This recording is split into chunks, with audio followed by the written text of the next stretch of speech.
just want to get the zebra in here.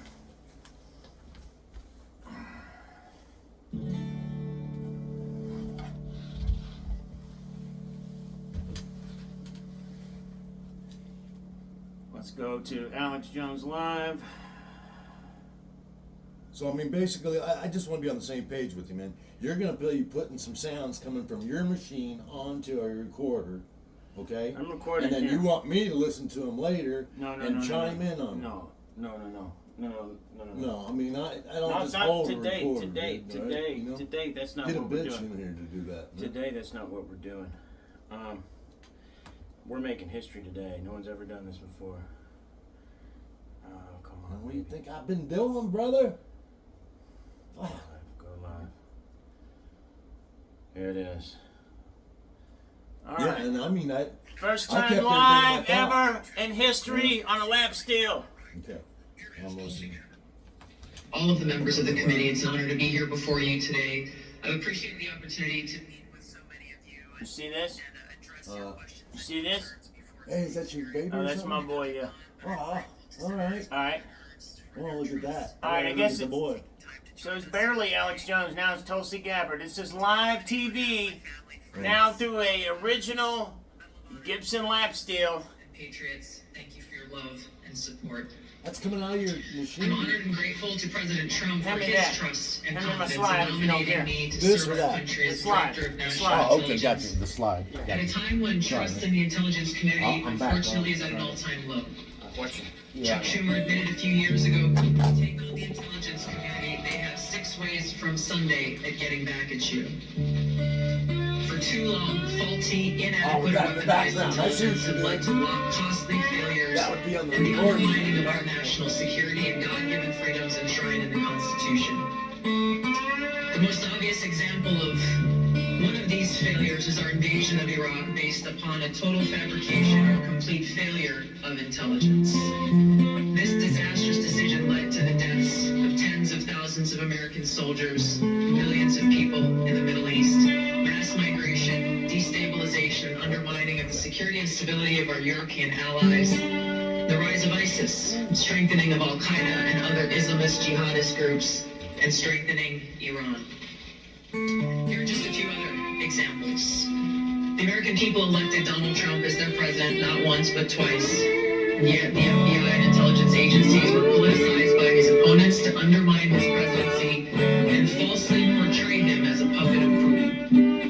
Title I of FISA was used illegally to obtain a warrant to spy on Trump campaign advisor Carter Page, using a Clinton campaign-funded false dossier as their so-called evidence. Biden campaign advisor Tony Blinken was the impetus for the 51 former senior intelligence officials' letter dismissing Hunter Biden's laptop as disinformation specifically to help Biden win the election. Former DNI James Clapper lied to this committee in 2013, denying the existence of programs that facilitated the mass collection of millions of Americans' phone and internet records, yet was never held accountable. Under John Brennan's leadership, the CIA abused its power to spy on Congress, to dodge oversight, lied about doing it until he was caught, and yet has never been held responsible. Under Biden, the FBI used its power for political reasons to try to surveil Catholics who attend traditional Latin Mass, labeling them as quote-unquote radical traditionalist Catholics. Personally, just 24 years after I criticized Kamala Harris in her nomination, I was placed on a secret domestic terror watch list called Quiet Skies. Sadly, there are more examples. The bottom line is this must end. President Trump's re-election is a clear mandate from the American people to break the cycle of failure and the weaponization and politicization of the intelligence community and begin to restore trust in those who've been charged with the critical task of securing our nation. If confirmed as DNI, I will do my very best to fulfill this mandate and bring leadership to the intelligence community with a laser-like focus on our essential mission, ensuring the safety, security, and freedom of the American people. As the President's principal intelligence advisor, will begin by leading personal views at the beginning to bring intelligence that's analyzed, reported, without bias, prejudice,